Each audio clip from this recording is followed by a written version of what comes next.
Lods, magandang araw po sa inyo lahat. Kung gumawa po ako ng video na signs na hindi na virgin ng isang batang babae, dito po sa video na ito ay kabaligtaran, signs na virgin pa ang babaeng matanda na. Marami mga babae, Lods, ang may edad na pero virgin pa rin. 40 na o may get, no, virgin pa rin. So proceed na po tayo kagad sa senyales number 1, old fashion. So, pag po ang isang babae, Lods, no, alam na alam ko to kasi meron akong dalawang pinsan na hanggang ngayon ay virgin pa. Ang edad nila ay 40 plus na. So, no boyfriend since birth. So, ang napapansin ko sa kanilang dalawa, Lods, magkapatid po yan, no? Napaka-old fashion nila. Pagdating sa pananamit, no, napaka-simple t-shirt. Kung mag-short, hindi masyado maiksi. Madalas pajama. And then, madalas, no, nasa bahay lang sila. Taong bahay sila talaga. Trabaho bahay lang. So, yan nga po, isang palatandaan na virgin pang isang babae kapag po napaka-old fashion manamit niyo, parang sinaunang panahon pa manamit yung, alam niyo naman yung mga matatanda, di ba? So, hindi sila sunod sa uso. Proceed na nga po tayo agad sa number 2. Halos ayaw gumamit ng makeup, no? Isa rin po ito sa nakikita ko sa kanila, talagang ayaw talagang mag-makeup, no? Minsan pulbo lang.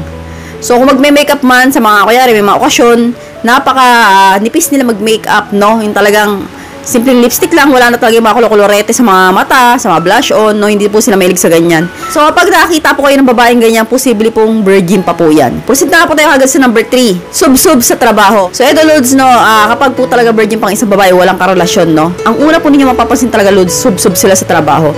Focus lang sila sa trabaho-bahay. Kasi nga wala silang karelasyon, wala silang oras magharap ng jowa. Mangyayari, ilalaan nila yung buong buhay nila sa trabaho. Proceed na nga po tayo kagad sa number 4. Halos ayaw makipag-usap sa mga lalaking hindi nila kakilala. So, ingat na ingat po ang babaeng virgin pa na may edad na makipag-usap or makihalubilo sa mga lalaking hindi nila kakilala. So, makipagkwentuhan po yan sa mga pinsan lang, kamag-anak lang na lalaki.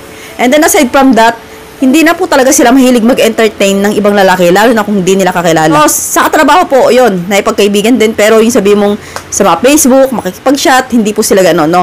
Proceed na nga po tayo kagad sa number 5. Nakakapag-ipon ng pera, no? So, kadalasan, Lods, mapapansin nyo to sa mga babae talagang matanda na virgin pa, nakapagpundar, no? Nanggamit ng sariling bahay, no? Kasi po, mas may oras sila mag-ipon dahil nga po, sub-sub sila sa trabaho. Wala silang pinagkakabalahan na iba, kaya ang nangyayari, focus sila sa goal nila. So, napapansin yung, Lods, karamihan, no, sa mga babaeng virgin pa na matanda na successful yan sa kanilang buhay. So, sila po yung talagang umaasenso. Kasi nga, kapag minsan wala ka talagang love life, no, ang goal mo lang talaga ay mag-ipon, magpundar ng mga gamit. So, kaya ang nangyayari, madalas successful sila sa mga gusto nilang marating sa buhay.